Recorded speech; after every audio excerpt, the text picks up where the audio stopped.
우리에게 새로운 한 주를 허락하셨습니다. 어두운 시대에 하나님께 대한 더 깊은 갈망으로 채워가는 시간 되길 원합니다. 다 함께 사도신경으로 우리의 신앙을 고백하겠습니다.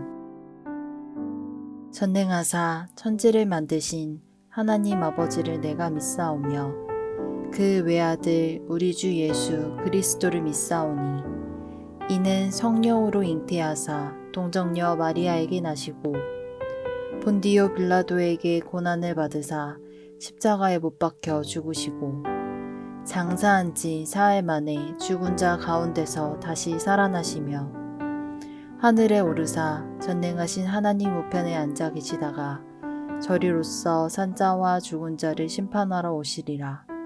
성령을 믿사오며 거룩한 공예와 성도가 서로 교통하는 것과 죄를 사하여 주시는 것과 몸이 다시 사는 것과 영원히 사는 것을 믿사옵나이다. 아멘.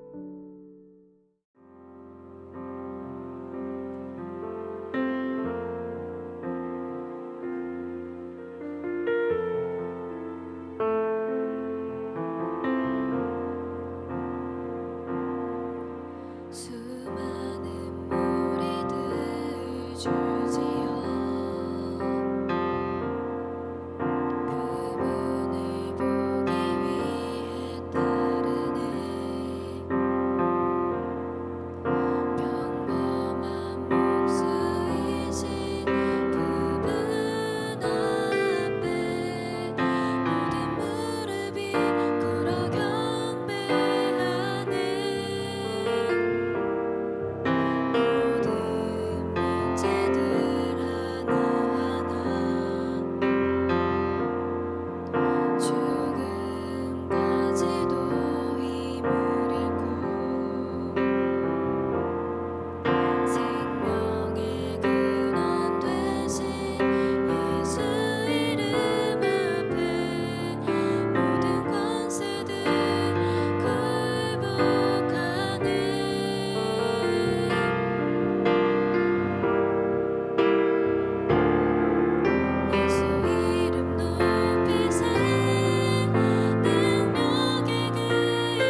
오늘 우리가 함께 나눌 말씀은 예레미야 40장 7절에서 12절 말씀입니다. 들에 있는 모든 지휘관과 그 부하들이 바벨론의 왕이 아히감의 아들 그다랴에게 그 땅을 맡기고 남녀와 유아와 바벨론으로 잡혀가지 아니한 빈민을 그에게 위임하였다 함을 듣고 그들 곧 느다냐의 아들 이스마엘과 가레야의 두 아들 요하난과 요나단과 다누메스의 아들 스라야와 느도바 사람 에베의 아들들과 마아가 사람의 아들 여사냐와 그들의 사람들이 미스바로 가서 그다랴에게 이르니 사반의 손자 아히감의 아들 그다랴가 그들과 그들의 사람들에게 맹세하며 이르되 너희는 갈대아 사람을 섬기기를 두려워하지 말고 이 땅에 살면서 바벨론의 왕을 섬기라. 그리하면 너희에게 유익하리라. 보라, 나는 미스바에 살면서 우리에게로 오는 갈대아 사람을 섬기리니 너희는 포도주와 여름과일과 기름을 모아 그릇에 저장하고 너희가 얻은 성읍들에 살라 하니라. 모압과 암몬 자손 중과 에돔과 모든 지방에 있는 유다 사람도 바벨론의 왕이 유다에 사람을 남겨둔 것과 사반의 손자 아히감의 아들 그다랴를 그들을 위하여 세웠다 함을 듣고 그 모든 유다 사람이 쫓겨났던 각처에서 돌아와 유다 땅 미스바에 사는 그다랴에게 이르러 포도주와 여름 과일을 심히 많이 모으니라. 아멘. 반갑습니다. 오늘 예레미야 40장 7절부터 12절을 중심으로 승리라는 주제의 말씀을 함께 나누겠습니다. 예레미야가 바벨론으로 끌려가던 중에 느부갓네살 왕이 보낸 느부사라단 사령관이 와서 예레미야를 풀어주었죠. 그러면서 이렇게 말합니다. 너는 더 이상 포로가 아니다. 너가 원한다면 친구의 신분으로 우리와 함께 바벨론에 갈 수 있다. 거기서 너를 잘 대해주겠다. 그러나 네가 원하지 않는다면 너는 여기에서 너의 백성들과 함께 살아도 된다. 너가 원하는 것을 결정해라. 이렇게 말하죠. 그래서 예레미야는 유대 땅에서 그의 백성들과 함께 살기로 결정합니다. 그러면서 오늘 본문의 일들이 일어나는데 사실 예레미야는 그동안 뭐라고 외쳤습니까?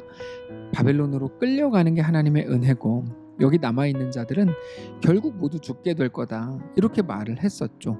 근데 오늘 본문을 한번 잘 보면 마치 바벨론으로 끌려가지 않고 유대 땅에 남아있는 게 대단한 횡재요 복인 것처럼 느껴지는 그런 이야기들이 쭉 나옵니다. 7절부터 쭉 보시면 들에 있는 모든 지휘관과 그 부하들이 바벨론의 왕이 아히감의 아들 그다랴에게 그 땅을 맡기고 남녀와 유아와 바벨론으로 잡혀가지 아니한 빈민을 그에게 위임하였다 함을 듣고 그들 곧 느다냐의 아들 이스마엘과 가레야의 두 아들 요하난과 요나단과 단후멧의 아들 스랴야와 느도바 사람 에베의 아들들과 마아가 사람의 아들 여사냐와 그들의 사람들이 미스바로 가서 그다랴에게 이르니 사반의 손자 아히감의 아들 그다랴가 그들과 그들의 사람들에게 맹세하여 이르되 너희는 갈대아 사람을 섬기기를 두려워하지 말고 이 땅에 살면서 바벨론의 왕을 섬기라. 그리하면 너희에게 유익하니라. 보라, 나는 미스바에 살면서 우리에게로 오는 갈대아 사람을 섬기리니 너희는 포도주와 여름 과일과 기름을 모아 그릇에 저장하고 너희가 얻은 성읍들에 살라 하니라. 모압과 암몬 자손 중에 에돔과 모든 지방에 있는 유다 사람도 바벨론의 왕이 유다에 사람을 남겨둔 것과 사반의 손자 아히감의 아들 그다랴를 그들을 위하여 세웠다 함을 듣고 그 모든 유다 사람이 쫓겨났던 각처에서 돌아와 유다 땅 미스바에 사는 그다랴에게 이르러 포도주와 여름 과일을 심히 많이 모으니라. 잘 보시면 그들은 마치 아주 들떠있는 사람들처럼 보입니다. 바벨론에 끌려가지 않고 고향 땅에 남아있다는 것도 너무 좋았을 거고 거기에서 그 전에 자기들을 괴롭히던 왕과 모든 권력자들과 부자들이 다 떠난 그 자리에서 이제 어쩌면 자기들이 세상이 주인이 돼서 살게 됐다고 생각하고 있었던 것으로 보입니다. 그들은 정말 죽었다가 살아난 것처럼 느꼈을 겁니다. 근데 그들의 그 모든 기대는 사실 한 사람에게 달려있는 거였죠. 그 사람은 바로 바벨론의 왕인 느부갓네살이 모든 권력을 위임해준 아히감의 아들 그다랴였습니다. 바벨론은 모든 권력을 그다랴에게 위임해주고 떠났기 때문에 사실상 유대 땅에 새로운 정부가 들어선 것과 마찬가지였습니다. 그다랴는 워낙 성품이 좋고 성실한 사람이었습니다. 특별히 그다랴의 아버지로 소개되는 아히감은 예레미야 26장에서 예레미야가 어려움에 처해 있을 때 예레미야를 도운 사람으로서 바벨론도 신뢰할 만한 사람이었다고 판단하고 있었습니다. 그래서 사실 바벨론을 피해서 몰래 살아남아 있던 유대인들도 그다랴가 통치자가 된 것을 보고 나서 모여들기 시작한 겁니다. 근데 그런 모든 분위기는 그저 눈에 보이는 것이 전부였습니다. 눈에 보이지 않는 어떤 것이 훨씬 더 중요한 것임에도 불구하고 그들은 그때 눈에 보이는 것이 전부인 것처럼 몰려든 거죠. 눈에 보이지 않는 훨씬 더 중요한 게 어떤 겁니까? 하나님의 말씀이죠. 하나님의 말씀은 무엇입니까? 바벨론으로 끌려가라. 이게 분명한 하나님의 말씀이었습니다. 자, 우리는 우리 눈에 보이는 상황과 환경을 가장 중요한 기준이라고 생각합니다. 그러나 지금 어떤 일이 일어나고 있는가 하는 것보다 훨씬 더 중요한 것은 하나님의 말씀입니다. 하나님의 말씀은 나에게 무엇을 말씀하시고 있는가 하는 겁니다. 사실 우리의 삶이라고 하는 건 언제든지 상황이 바뀔 수 있습니다. 우리는 상황을 가지고 울고 웃고 기대하고 실망하고를 반복하지만 사실은 그 상황은 언제든지 바뀌죠. 우리가 매일같이 경험하는 것처럼 우리 삶에는 우리가 상상할 수 없는 변수들이 늘 놓여져 있습니다. 그 말은 우리가 오늘 만족하고 기분이 좋다고 해서 그것이 우리의 삶을 영원히 그렇게 이끌어갈 수 없고 반대로 당장 우리 앞에 있는 일들이 그렇게 기분 나쁘고 서운하고 억울하다고 해도 그게 우리 삶에 대한 하나님의 규정일 수 없다는 겁니다. 그러면 뭘까요? 우리의 삶은 오직 하나님의 말씀에 의해 결정되고 움직여진다는 겁니다. 그리고 우리에게 바로 그 믿음이 있어야 된다고 성경은 늘 우리에게 도전하는 거죠. 하나님이 우리에게 요구하시는 믿음은 바로 그겁니다. 눈앞의 상황이 아니라 하나님의 말씀을 붙들라는 거죠. 그래서 고린도 후서에서는 믿음의 반대말을 뭐라고 표현합니까? 눈에 보이는 것이라고 표현하죠. 어제 주일에도 말씀을 드렸지만 성경은 악인과 의인을 어떻게 구별할까요? 악인은 바람에 나는 겨와 같다고 표현합니다. 그 말은 그는 아주 빠릿빠릿하고 자기의 이익이나 손해에 대해서 너무나 눈치가 빠르다는 말이죠. 그래서 기준이 없는 거야. 어떤 기준이 없습니까? 하나님의 말씀, 하나님이 나의 주인 되시는 것, 하나님이 나의 왕이라고 하는 그 기준이 없는 겁니다. 그러나 반대로 의인은 시냇가에 심은 뿌리 깊은 나무와 같다고 말씀을 하십니다. 아주 멍청해 보이고 합리적이지 않게 보일 수 있죠. 그러나 하나님이 보실 때 그들이 바로 의인이라는 겁니다. 그래서 모든 사람이 위기의 순간에 모두가 자기의 살 길을 찾아서 가지만 의인은 믿음으로 그 환난 속을 넉넉히 살아가는 거죠. 오늘 우리가 사는 이 시대가 바로 그와 같습니다.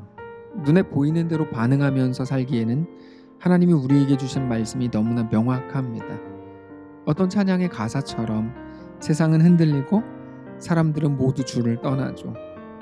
모두가 위기라고 말하고 이제 다 끝났다고 말하는 그때, 그러나 사랑하는 성도 여러분, 오직 우리는 믿음으로 오늘을 넉넉히 살게 되시기를 바랍니다.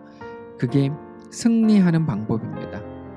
눈앞의 문제가 사라져서 그게 복이라거나 또는 승리인 게 아닙니다. 어떤 상황 속에서도 오직 하나님 한 분을 믿는 믿음으로 말미암아 우리의 삶을 그렇게 살아가는 것, 그게 승리입니다. 그래서 어떤 찬송가의 고백처럼 지금 내 거처가 초막인지 궁궐인지가 아니고 어디에 있다고 해도 하나님과 함께 하는 것이, 하나님의 백성으로 살아가는 것이 우리의 유일한 기쁨이요 영광인 것을 깨닫는 귀한 우리의 오늘, 이번 한 주 되시기를 축복합니다. 기도하겠습니다. 살아계신 하나님 감사합니다. 우리 눈에 보이는 것이 전부인 것으로 여기고 살던 우리를 불쌍히 여겨주시고 이제는 우리에게 허락하신 말씀, 그 믿음 가지고 우리의 오늘의 날들을, 모든 상황과 우리 앞에 펼쳐진 모든 환경을 넉넉히 살게 하옵소서. 내가 만들어 나가는 내 인생이 아니고 하나님이 만드시는 놀라운 인생이 가장 복된 것임을 깨닫고 하나님 앞에 온전히 나아가 우리 인생을 온전히 내어드리는 귀한 우리 모두의 삶이 되게 하옵소서. 우리 주인 되신 살아계신 예수님의 이름으로 기도합니다. 아멘. 사랑하는 성도 여러분, 하나님께서 오늘 하루를, 이번 한 주를 우리에게 허락하셨습니다. 어떤 상황에서도 하나님만을 믿음으로 바라보고 그 속에서 결국 의인으로 세워지는, 믿는 자로 서는 성도의 삶을 사는 사랑하는 모든 성도들 되시기를 축복합니다.